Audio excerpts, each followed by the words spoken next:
नमस्कार, जोहार। आज देखेंगे राज्य के विधानमंडल के बारे में, जिसका वर्णन भाग 6 आर्टिकल 168 से 212 तक किया गया है। अब ध्यान दीजिएगा, भाग 6 जिसे हम बोलते हैं कॉन्स्टिट्यूशन ऑफ स्टेट, यानी राज्यों का संविधान। इसी भाग 6 में पूरे राज्य के बारे में बताया गया है। विधानमंडल कहां होगा? राज्य में। प्रत्येक राज्य में अपना एक अलग विधानमंडल होगा। 5 राज्य वर्तमान टाइम में ऐसे हैं जिनका विधानमंडल का स्ट्रक्चर 2 सदनीय है, बाकी 23 राज्यों में 1 सदनीय है। अब समझिएगा, विधानमंडल विधानसभा ये क्या होता है। विधानमंडल के 2 पार्ट, विधान परिषद और विधानसभा में क्या अंतर है मूलभूत। अगर आपने एक वीडियो में बताता हूं राज्यसभा वर्सेस लोकसभा नहीं देखा तो उसको जरूर देखिएगा, और ये जब देखिएगा तो पूरा आपका कंफ्यूजन दूर हो जाएगा। मैं इस वीडियो के माध्यम से कोशिश कर रहा हूं कि जो भी छात्र छात्राएं यहां पे विधान परिषद और विधानसभा को लेकर अटकते हैं वो आज अटकन दूर हो जाए और काफी सारे डाउट्स आपके क्लियर हो जाएं। चलिए अब समझते हैं राज्य विधानमंडल। विधानमंडल के 2 पार्ट होंगे। कितने? 2 पार्ट। विधानमंडल के एक्चुअली होंगे 2 पार्ट 23 राज्यों में, और दूसरा जो स्ट्रक्चर होगा वो 3 पार्ट का होगा। मैं यहां पे दिखा देता हूं। अगर मैं इसको शॉर्ट में विधानमंडल बोलता हूं ऐसे, तो यहां पे देखिए इसके 3 पार्ट होंगे। पहला तो गवर्नर होगा, दूसरा होगा आपका लेजिस्लेटिव काउंसिल और दूसरा लेजिस्लेटिव असेंबली। ये तो होगा कितने राज्यों में? 5 राज्यों में। 5 राज्य कौन कौन है देख लीजिए। पहला यूपी, दूसरा कर्नाटका, महाराष्ट्र, तेलंगाना और बिहार। अब आपका एक सवाल उठेगा कि सर आंध्र प्रदेश में भी था। ठीक है, 27 जनवरी 2020 को यहां की सरकार ने, यानी यहां का जो विधानसभा सदस्य लोग थे, उन्होंने बहुमत पास करके इसको खत्म कर दिया। मैं आपको एक चीज बताते चलता हूं, यहां पे देखिएगा, ध्यान दीजिएगा। अब आर्टिकल की बात कर लेता हूं, लेकिन उससे पहले मैं दूसरा स्ट्रक्चर, ये तो पहला स्ट्रक्चर हो गया, दूसरा स्ट्रक्चर किस तरह बनेगा तो देखिए, विधानमंडल इसके 2 ही पार्ट होंगे। ठीक है, 2 अंग होंगे। एक तो गवर्नर, ये तो फिक्स है, और दूसरा होगा विधानसभा, यानी जिसको हम लेजिस्लेटिव असेंबली बोलते हैं। ये कितने राज्यों में है? 23 राज्यों में है। ठीक है, अब दिखाता हूं इसे टोटली बढ़िया से आपको। अब देखिए, आर्टिकल 168 कहता है, 168 कहता है प्रत्येक राज्य का अपना एक विधानमंडल होगा। विधानमंडल के 2 पार्ट। ठीक, विधानमंडल के 2 बेटे। दशरथ राजा दशरथ के 4 बेटे, तो राम जी और दशरथ में अंतर है। उसी तरह यहां काफी बच्चे ये कंफ्यूज करते हैं कि विधानमंडल विधानसभा एक ही बात है, वर्ड जैसे मिलता जुलता लगता है, इसलिए थोड़े कंफ्यूज होते हैं कुछ बच्चे कंफ्यूज होते हैं। ऐसी बात नहीं है। विधानमंडल दशरथ हैं और ये इनके बच्चे हैं, ये समझिए इस तौर पे। ठीक, यानी इसके 2 पार्ट। विधान 2 मतलब सदन, पार्ट नहीं, सदन, 2 सदन, एक तो उच्च सदन, एक निम्न सदन। पार्ट की बात करें, मतलब अंग की बात करें, संसद आर्टिकल 79 के तहत उसके 3 अंग है, राष्ट्रपति, राज्यसभा, लोकसभा। ठीक उसी तरह राज्य विधानमंडल जो है उसके कितने पार्ट हैं? 3 पार्ट। कितने राज्यों में? 5 राज्यों में। और बाकी जगह जो 23 राज्य हैं वहां पे कितने पार्ट हैं, मतलब कितने अंग हैं? 2 अंग। कौन कौन? तो राज्यपाल और विधानसभा। ठीक, अब आर्टिकल 168। अब देखिए, आप अगर राज्यसभा और लोकसभा वाला वीडियो देखे होंगे तो वहां मैंने क्या बताया, संसद आर्टिकल 79, 80 यानी 80 राज्यसभा और 81 लोकसभा। तो ठीक उसी के जैसा विधान परिषद राज्यसभा मान लीजिए राज्य में, और विधानसभा जो है वो लोकसभा के जैसा मान लीजिए। तो 79 के बाद 80 आया था, तो देखिए 168 के बाद क्या आएगा? 169। तो 169 ये कहता है कि विधान परिषद का निर्माण तथा उत्सादन की प्रक्रिया का वर्णन। विधान परिषद का निर्माण विधानसभा सदस्यों द्वारा उस राज्य में किया जा सकता है। उत्सादन मतलब समाप्त करना। जैसे मैं बात करूं, आंध्र प्रदेश में जो 58 आपको दिख रहा होगा विधान परिषद सदस्यों की संख्या, 27 जनवरी 2020 को यहां बहुमत पारित करके आंध्र प्रदेश का जो विधानसभा था वहां बहुमत पारित करने के बाद इसको खत्म कर दिया गया है। बात केंद्र में जाती है। जैसे अब आप यूं समझ लीजिए, जैसे मान लीजिए झारखंड विधानसभा है, तो झारखंड विधानसभा अगर चाहे कि विधान परिषद लाएं, बहुत सारी प्रक्रिया होती है, तो पहले बात विधानसभा यहां पास करेगी, तब ये बात जाएगी केंद्र में। केंद्र जब मंजूरी दे देगी तब वो मतलब उसका गठन हो जाएगा, सृजन मतलब निर्माण हो जाएगा। और खत्म करने के लिए क्या होगा कि विधानसभा में ही बात उठाई जाएगी और विधानसभा द्वारा उसको खत्म करने के बाद बात जाएगी केंद्र में। केंद्र जब मंजूरी दे दिया तो वो कंप्लीटली खत्म हो जाती है। बात समझ में आई? अब यहां पे ध्यान दीजिएगा, विधान परिषद को देखिए बोलते हैं स्थायी सदन, ये विधानसभा अस्थायी सदन है। राज्यपाल जब भी चाहे, मतलब मुख्यमंत्री अगर राज्यपाल को कभी ऐसा कह दे कि आप राज्य विधानसभा का विघटन कर दीजिए तो वो विघटन कर देगा, मतलब खत्म कर देगा। दूसरी बात, अगर सीएम अभी माननीय जो सरकार है हेमंत सोरेन, अगर उन्होंने इस्तीफा दे दिया तो ये ऑटोमेटिकली खत्म हो जाएगा। अगर जो मंत्री हैं उनके विरुद्ध अविश्वास प्रस्ताव लाया जा सकता है और वो पारित हो जाता है, मतलब प्रूफ हो जाता है, तब भी ये विघटन हो जाएगा। चलिए वो बहुत बातें हैं। हालांकि अब देखिए, इसको बोलते हैं हम उच्च सदन। भाई उच्च सदन क्यों है? 30 वर्ष चाहिए इसको बनने के लिए, इसके सदस्यों को। द्वितीय सदन डायरेक्ट वोट ना करके यहाँ इनडायरेक्ट वोट होते हैं। ये अस्थाई है क्योंकि हर 5 साल बाद तो ये खत्म ही हो जाएगा, ये खत्म नहीं होता है। जैसे आपका लोकसभा था वैसे निम्न सदन निचला सदन है, प्रथम सदन हम एक बार में डायरेक्ट वोट करते हैं, और हम लोगों का लोकप्रिय सदन है क्योंकि हम लोग इससे जुड़ाव रखते हैं। अब आते हैं आर्टिकल 171 में, संरचना का वर्णन। कोई भी चीज है तो बनाइएगा ना उसे, तो संरचना का वर्णन देखिए, अधिकतम सदस्य और न्यूनतम सदस्य, यहां पे कंफ्यूज होते हैं काफी बच्चे। तो अधिकतम सदस्यों का जितना विधानसभा का सीट है उसके 1/3 से अधिक नहीं होना चाहिए। यूपी में है 403 विधानसभा सीट, तो 403 का 1/3 जितना भी आएगा उससे ज्यादा आपका विधान परिषद का सीट नहीं होना चाहिए। ठीक, मैं यहां पे दिखाता हूं। 403 का 1/3 करेंगे तो 3 1 3 3 3 9 3 4 12, मतलब 134 35 मान लीजिए। 134 या 35 से ज्यादा नहीं होगा। देखिए यूपी में कितना है, 100 ही है। अब मैं आपको एक चीज और बता देता हूं, जो ये संख्या है सीटों का, वो कैसे लिया जाता है? तो वो जनसंख्या के अनुपात में लिया जाता है, मतलब जिस राज्य का ज्यादा है वहां पे ज्यादा होगा। मैं आपको बताते चलूं कि यूपी का सबसे ज्यादा नंबर 1 पे है यूपी, नंबर 2 पे है महाराष्ट्र और नंबर 3 पे है बिहार। अगर मैं रफली बात करूं तो इसका है 20 करोड़ जनसंख्या। कितना है? 20 करोड़ लगभग। यूपी का 19 करोड़ समथिंग है, तो यूपी का 20 करोड़, महाराष्ट्र का लगभग 11 पॉइंट समथिंग 11.43 के आसपास, तो 11 करोड़ इसको मान लेते हैं, और बिहार का 10 करोड़। ये शीर्ष आबादी वाले 3 राज्य हैं भारत के, तो यहां पे ज्यादा सीट होगा। आप यहां भी देख लीजिए, यूपी में 100 है, दूसरा नंबर कौन? महाराष्ट्र में 78, और तीसरा बिहार में 75। तो ये इस मामले में भी आप याद रखिएगा। अब आते हैं कम से कम कितना होगा, अधिक से अधिक संख्या कितना होगा? तो जितना आपका विधानसभा का सीट है उससे 1/3 से अधिक नहीं होना चाहिए। कम से कम 40 सदस्य इसमें होने ही होने चाहिए। यहां पे अगर मैं बात करूं, आर्टिकल 170 ये कहता है संरचना का वर्णन अधिकतम 500 होगा। 500 तो कहीं है ही नहीं। यूपी में कितना है? 403 सबसे ज्यादा। न्यूनतम होगा 60, लेकिन 60 का कुछ अपवाद है।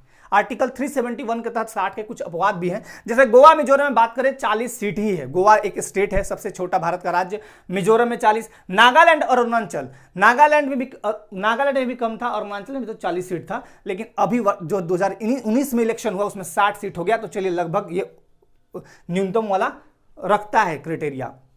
अब मैं अगर बात करूं पुदुचेरी क्या है? यूटी है, तो पुदुचेरी में कितना है? 30 है, और न्यू दिल्ली में तो 70 है। यह आर्टिकल 239 में इसका वर्णन किया गया है कि यहां जो विधानसभाएं हैं, मतलब विधानसभाएं हैं यूटी में, विधानसभा, इसके बारे में और सीटों के बारे में डिटेल यहां पे आर्टिकल 239 कहता है।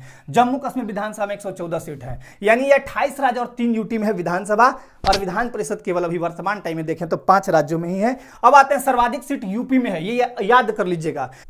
तो रट डालिए, सर्वाधिक सीट मैंने कहा बताया यूपी का कितना है? 403, ये नंबर 1 पे आता है। यूपी कितने नंबर पे आता है? 1 पे आता है। उसके बाद आता है west Bengal 294 seat. West Bengal कितना? 294 सीट। महाराष्ट्र का संख्या है 288, महाराष्ट्र विधानसभा का संख्या है 288। उसके बाद चौथे नंबर पे आता है बिहार। चौथे नंबर पे कौन सा आता है? बिहार। बिहार में सीट जरूर याद रखिएगा क्योंकि झारखंड बिहार से ही कटकर अलग हुआ। तो बिहार में है 243, चौथे रैंक पे आता है। रैंकिंग अगर करें, सर्वाधिक सीट यूपी में है 403, 294 वेस्ट बंगाल, 288 महाराष्ट्र तीसरा नंबर, और चौथा नंबर बिहार जिसका सीट है 243, 243। उसके बाद आता है छत्तीसगढ़ 90 सीट के साथ 16वें नंबर पे, और 17वें नंबर पे आता है झारखंड 81 सीट। तो झारखंड विधानसभा में सीटों की संख्या कितनी है? 81, ये रट डालिएगा। अब आते हैं कार्यकाल की बात। अब देखिए विधानसभा का जो कार्यकाल होगा वो 5 वर्ष होगा, जाहिर सी बात है, लेकिन 5 वर्ष के पहले कभी भी अगर मुख्यमंत्री इस्तीफा देता है तो विधानसभा विघटित हो जाएगा। यदि मुख्यमंत्री इस्तीफा दिया तो, यदि किसी मंत्री के विरुद्ध अविश्वास प्रस्ताव लागू हो गया तो तब भी यह विघटन हो जाएगा, डिसॉल्व हो जाएगा। और यदि मुख्यमंत्री राज्यपाल को कह दे कि वह भंग कर दीजिए तो यह विधानसभा भंग हो जाता है समयावधि के पहले, मतलब 5 साल के पहले। दूसरा है किसके सदस्यों का कार्यकाल, तो 5 वर्ष ही हुआ। लोकसभा सदस्यों का कार्यकाल 5 वर्ष, लोकसभा का कार्यकाल 5 वर्ष। अब यहां देखिएगा कार्यकाल अगर कोई पूछेगा विधान परिषद का तो नहीं होता है, क्योंकि ये अस्थायी सदन है, कार्यकाल इसका नहीं होता। सदस्यों का कार्यकाल कितना होगा? 6 वर्ष। सेम एकदम राज्यसभा की तरह याद कर लीजिएगा, सेम किसके जैसा? राज्यसभा की तरह इसको भी याद कर लेना है। अब आते हैं क्वालिफिकेशंस। अगर आपने कुछ चीज बनाई है तो उसको पाने के लिए क्वालिफिकेशंस तो होंगे ना, तो अर्हता में ध्यान दीजिएगा, क्वालिफिकेशंस, अर्हता या योग्यताएं। पहला तो भारत का नागरिक हो, पहला भारत का नागरिक हो, दूसरा उसका उम्र न्यूनतम 30 वर्ष हो। याद कीजिएगा, राज्यसभा में मैंने बताया था एकदम हुबहू राज्यसभा के जैसा ही है ये, ठीक। उम्र न्यूनतम 30 वर्ष। और तीसरा है संसद द्वारा पारित किसी विधि के अधीन निर्धारित अर्हता रखता हो, यानी कुछ क्वालिफिकेशंस वहां बताएंगे वो रखता हो, और उस राज्य विधानसभा क्षेत्र का पंजीकृत मतदाता हो, मतलब रजिस्टर्ड वोटर लिस्ट में उस रजिस्टर्ड वोटर हो। अब ध्यान दीजिएगा, मतदाता सूची में उसका नाम होना ही होना चाहिए अगर ये आपको सदस्य बनना है। तो 30 वर्ष, जाहिर सी बात है कि 30 वर्ष का आदमी बनेगा तो क्या होगा? थोड़ा वरिष्ठ होगा, यानी इसको हम बोल सकते हैं ना कि उच्च सदन है, द्वितीय सदन है। चलिए अब यहां पे देखिएगा, यहां पे क्वालिफिकेशंस विधानसभा में क्या है, तो यहां पहला भारत का नागरिक हो, दूसरा न्यूनतम उम्र कितना? 25 साल। अब आपसे कोई क्वेश्चन ये पूछेगा कि मुख्यमंत्री बनने के लिए न्यूनतम उम्र कितना होना चाहिए, तो बोलिएगा 25 साल। प्रधानमंत्री बनने के लिए न्यूनतम उम्र कितना होना चाहिए? 25 साल। अगर पूछेगा राष्ट्रपति बनने के लिए 35 साल, राज्यपाल बनने के लिए 35 साल, रट डालिएगा। अब यहां पे आते हैं अर्हता में, पहला भारत का नागरिक हो, दूसरा न्यूनतम उम्र 25 साल हो। इसी विधानसभा के 81 मेंबर में से बहुमत आता है 50% प्लस 1, यानी 81 का 50% प्लस 1 कीजिए तो 42-43 के आसपास जो भी आएगा। अगर जो पार्टी इतना सीट ले आई उसमें से एक बहुमत दल का लीडर निकलेगा, मतलब उसको बहुमत प्राप्त हो गया, उसमें से एक लीडर को निकाला जाएगा। चलिए भाई, आप मुख्यमंत्री हैं तो मुख्यमंत्री की नियुक्ति होती है और वो करता है राज्यपाल, ये भी याद रखिएगा। चलिए अर्हता, भारत का नागरिक, न्यूनतम उम्र 25 साल, संसद द्वारा पारित किसी विधि के अधीन निर्धारित अर्हता, सेम एकदम ऐसा ही है, और उस राज्य विधानसभा क्षेत्र का पंजीकृत मतदाता हो। दोनों में केवल एक ही फर्क है, उम्र का याद रखिए। ये 30 साल का चचा बनेगा और 25 साल का भाई बन जाएगा। चलिए अब याद रखिएगा। यहां पे चुनाव प्रणाली पे आते हैं, कैसे चुनाव होगा, आखिर इनका चुनाव कैसे होगा, इनका चुनाव कैसे होगा? तो इनका चुनाव होता है इनडायरेक्ट निर्वाचन। हम लोग वोट करते हैं क्या? हम लोग तो नहीं करते हैं, हम लोग नहीं करेंगे, विधानसभा सदस्य करेंगे, स्थानीय निकाय के लोग करेंगे, है ना। उसके बाद राज्यपाल नॉमिनेट करेगा। चलिए देखते हैं, इनका निर्वाचन अप्रत्यक्ष जैसे राज्यसभा का होता था, इनका निर्वाचन डायरेक्ट होता है। हम लोग वोट करते हैं, जनता द्वारा चुनाव होता है, और जनता जिसकी उम्र 18 वर्ष हो, मतदाता सूची में नाम हो, वो वोट करके करता है। नागालैंड और सिक्किम में कुछ क्षेत्र ऐसे हैं जहां पे परोक्ष चुनाव होते हैं, कुछ क्षेत्र ही ऐसे हैं, उनका बात ही मत कीजिए। खैर, आनुपातिक प्रतिनिधित्व द्वारा एकल संक्रमणीय मत पत्ती से होता है। अब देखिए, आनुपातिक प्रतिनिधित्व प्रणाली द्वारा एकल संक्रमणीय मत पत्ती, इसको मैं कभी डिटेल में समझाऊंगा। ये हर जगह आता है, राष्ट्रपति में आता है, उपराष्ट्रपति में आता है ना, राज्यसभा के सदस्यों में आता है, यहां विधान परिषद में आ गया, तो इसको मैं समझाऊंगा डिटेलिंग में। एकल संक्रमणीय मत पत्ती मतलब आपको वरीयता दे दिया जाएगा, 1 2 3 4, एक आदमी जाएगा, अगर 4 व्यक्ति खड़े हैं तो 4 वोट करके आएगा, या 3 व्यक्ति खड़े हैं तो 3 वोट करेगा। इसको मैं डिटेल में समझाऊंगा। अब यहां पे देखिए कौन लोग यहां पे आएंगे, किसको आप यहां पे अप्रत्यक्ष निर्वाचन करिएगा, तो ध्यान दीजिएगा कुल संख्या का। मान लीजिए यूपी में है 100 संख्या, यूपी में कितना विधान परिषद का सीट का संख्या है? 100। अब इस 100 को कैसे हम बनाएंगे, तो इन स्ट्रक्चर के माध्यम से बनाएंगे। 1/3 सदस्य विधानसभा सदस्यों द्वारा, विधानसभा सदस्य 1/3 सदस्य, इसके 100 का 1/3 सदस्य विधानसभा सदस्यों द्वारा निर्वाचित होगा। अब 1/3 स्थानीय संस्थाओं के सदस्यों द्वारा, जो लोकल स्तर पर जो संस्थाएं हैं उनके द्वारा 1/3 सदस्य आएंगे। 1/6 राज्यपाल नॉमिनेट करेगा, मनोनीत करेगा। अब राज्यपाल किसी अरे गरे को तो नहीं कर देगा, किसको करेगा? कला, साहित्य, समाज सेवा, विज्ञान, सहकारिता आदि के क्षेत्र में जो ख्याति प्राप्त व्यक्तित्व होगा, मतलब बहुत बड़ा व्यक्तित्व होगा, उसी को करेगा राज्यपाल नॉमिनेट, याद रखिएगा। उसके बाद 1/12 जो 3 वर्ष पूर्व स्नातक कर चुके हैं या स्नातक के समकक्ष योग्यता प्राप्त कर चुके हैं, उनको किया जाएगा। 1/12 सदस्य जो 3 वर्ष से मिडिल या अपर स्कूल के शिक्षक हैं, उनको इसमें रखा जाता है। ठीक, तो टोटल सीट मिलाइएगा फिर 100 आएगा इनका। अब आते हैं यहां पे तो आपको डायरेक्ट कुछ नहीं, 81 सीट है, एक एंग्लो इंडियन का तो वो तो हट ही गया, तो 81 को हम डायरेक्ट वोट करते हैं और कुछ नहीं करना है। अब यहां पे आते हैं, इस सभा को चलाने के लिए 100 जो मेंबर है उसको चलाने के लिए इसी में से 2 आदमी को निकाल दीजिए। एक होगा सभापति चेयरमैन और एक होगा डिप्टी चेयरमैन। सभापति और उपसभापति इसी में से निकलेगा। ध्यान रखिएगा, राज्यसभा में अगर मैं बात करूं तो उसका जो सभापति होता है वो उस सभा का सदस्य नहीं होता। मतलब राज्यसभा के जो मेंबर हैं 243 उसमें वो मेंबर नहीं होगा। मतलब वाइस प्रेसिडेंट जो होता है उसका पदेन सभापति वो तो अलग राज्यसभा का होता नहीं है, लेकिन यहां जो सभापति और उपसभापति यहीं का होता है। और इन दोनों को ध्यान दीजिएगा, इस सभापति अपना त्यागपत्र उपसभापति को और उपसभापति अपना त्यागपत्र किसको देगा? सभापति को देगा, याद रखिएगा। अब आते हैं यहां पे, यहां भी ऑफिसर्स होंगे, है ना, यहां भी ऑफिसर्स होंगे। ऑफिसर्स होगा 3, एक अध्यक्ष, दूसरा उपाध्यक्ष और तीसरा होगा प्रोटेम स्पीकर, मतलब वरिष्ठ अध्यक्ष उसको बोलते हैं, जिसकी नियुक्ति राज्यपाल करते हैं। अब ध्यान दीजिएगा, 81 मेंबर आए, झारखंड की मैं बात कर लूं, 81 मेंबर आए, उसमें उन्हीं में से 2 आदमी उठेगा अध्यक्ष और उपाध्यक्ष के लिए, लेकिन आएंगे तो सबसे पहले उन लोगों को शपथ दिया जाएगा। शपथ कराते हैं ये आपके प्रोटेम स्पीकर। कौन कराते हैं? Pro tem speaker. प्रोटेम स्पीकर का 2 मेन काम होता है। एक तो आते हैं तो इनका काम होता है 81 मेंबर को शपथ कराना, शपथ दिलाना, और दूसरा इस 81 मेंबर में से अच्छे तरीके से 2 यानी एक अध्यक्ष और एक उपाध्यक्ष का चुनाव करवाना इंटरनली, ठीक है। तो यहां पे इनका ये भी इनको अपना त्यागपत्र देंगे और उपाध्यक्ष अध्यक्ष को त्यागपत्र देंगे।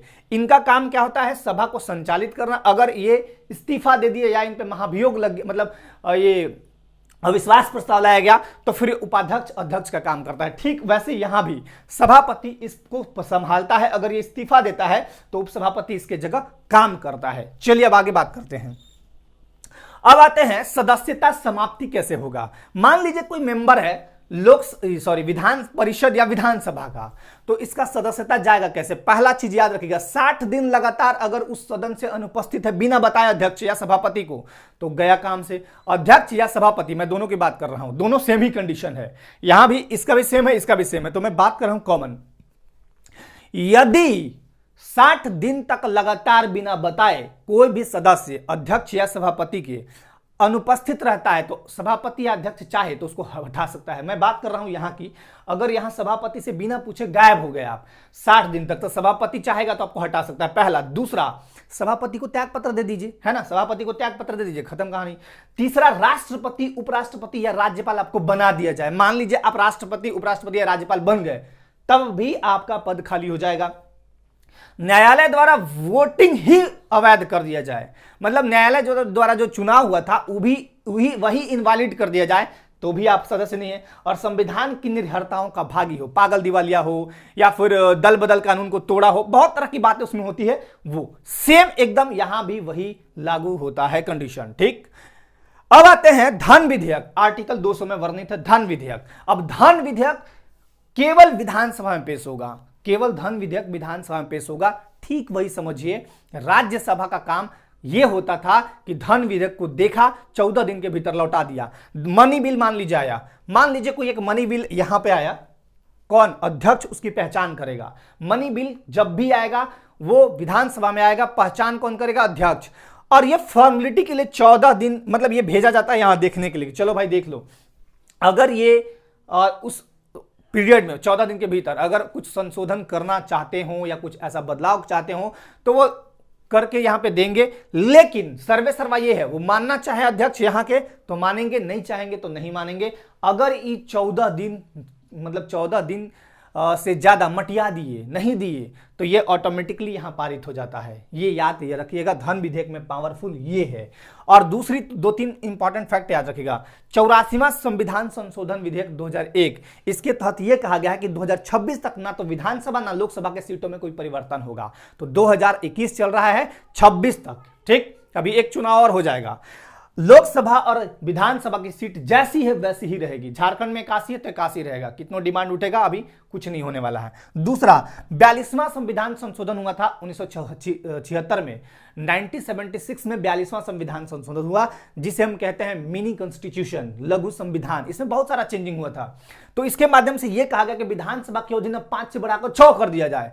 फिर 44वां वाला बोला हट 44वां हुआ 1978 में, और बोला कि नहीं 6 से पुनः 5 साल हो, तो पुनः 5 साल हो गया था। ये भी इंपॉर्टेंट फैक्ट याद रखिएगा, विधानसभा के बारे में है ये, है ना।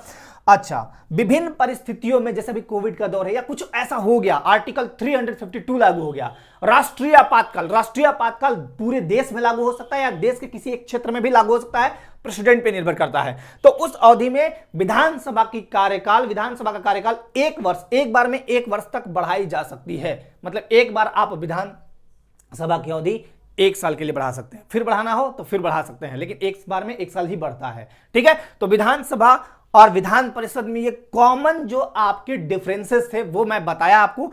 काफी कंफ्यूजन आपके रहे होंगे, उसको दूर करने का मैं पूरा प्रयास किया।